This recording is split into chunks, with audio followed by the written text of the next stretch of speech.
ماہ سیام سے ایک دن قبل اور عید کے دن ہم ایک جیسے ہوتے ہیں. جہاں ہم رمضان سے ایک دن پہلے کھڑے تھے، عید کے دن بھی ہم وہیں کھڑے ہوتے ہیں. تو پھر ایک مہینہ اتنی طویل محنت کی اور مشقت اٹھائی، بھوک اور پیاس کاٹی، تو پھر کیا فائدہ ہوا؟ آپ ایک ڈاکٹر کے پاس جاتے ہیں اور اس سے دوائی لیتے ہیں اور مہینہ بعد اس کو استعمال کرتے ہیں، اور مہینے کے بعد آپ ٹیسٹ کرواتے ہیں تو جہاں تھی بیماری وہاں کی وہاں رہی. تو پھر دو باتیں ہیں، یا تو ڈاکٹر نے دوا ٹھیک نہیں دی، یا پھر آپ نے دوائی کے ساتھ پرہیز نہیں کیا اور جہاں تھے وہیں کے وہیں کھڑے رہ گئے. تو ڈاکٹر کے پاس دوبارہ جائیں گے تو وہ کہے گا جناب اس بیماری سے نجات تو ایک مہینے کے کورس سے ہو جاتا تھا، تو آپ کو آرام کیوں نہیں آیا؟ آپ نے پرہیز نہیں کیا. تو آپ اس کو کہیں کہ جناب ہم دوبارہ مجھے ایک کورس اور کروا دیں، لیکن پرہیز میں نے پھر بھی نہیں کرنا. تو ڈاکٹر کہے گا کہ نہیں جناب چھٹی کرو. اگر دوائی لینی ہے تو اس کے ساتھ جو احتیاطی تدابیر میں بتاؤں گا ان کو اختیار کرنا ہوگا.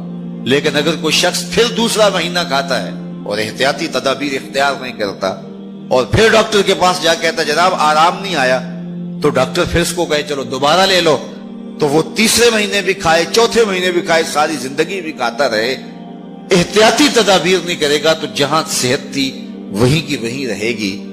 ماہ سیام آیا، پورا مہینہ دوائی لی، اور عید کے دن جب ٹیسٹ کروایا تو جہاں تھے وہیں کھڑے تھے.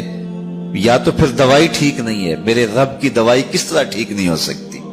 جب اس نے کہا ہے لعلکم تتقون، تم روزے رکھو میں ضمانت دیتا ہوں تمہیں تقوی ملے گا، تو پھر تقوی نہیں ملا ہے تو پھر ہم نے روزے کی احتیاطی تدابیر کو اختیار نہیں کیا ہے اور اتنی طویل مسافت کاٹی ہے، مشقت کاٹی ہے، بھوک کاٹی ہے، پیاس کاٹی ہے. لیکن اگلے سال ہم پھر آئے، ہم پھر اسی طرح وہ مشقت کاٹنے لگے اور احتیاطی تدابیر ہم نے پھر اختیار نہیں کی. تو صاحبو یہ ماہ سیام زندگی میں ایک بار پھر آیا ہے، اس کو احتیاطی تدابیر کے ساتھ گزارو.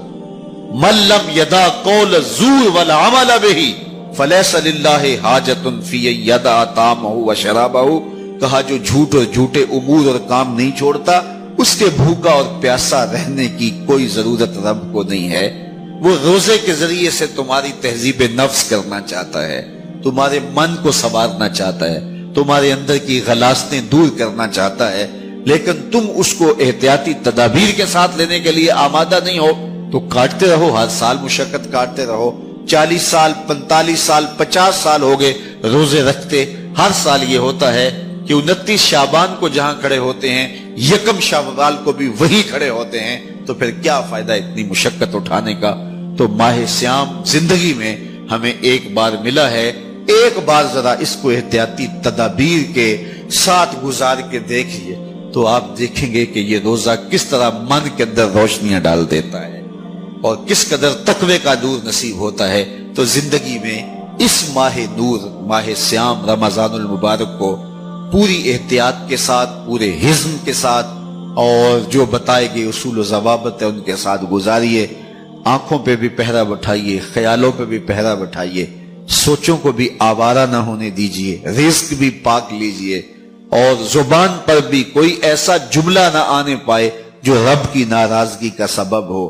خیال بھی نہ بھٹکے، نظر بھی نہ بہکے، اور ایک ایک عمل زندگی کا خوبصورت ہو، منظم ہو، مرتب ہو، اور ادھر 30 روزوں کی بھوک ہو. اور پھر نتیجہ کیا ہوگا؟ میرے رب نے وعدہ دیا ہے لعلکم تتقون، تمہیں تقوی کا نور نصیب ہو جائے گا. تمہاری زندگی ایک عجیب کیفیت میں ڈھل جائے گی اگر تم روزے کو اس کی حقیقت کے ساتھ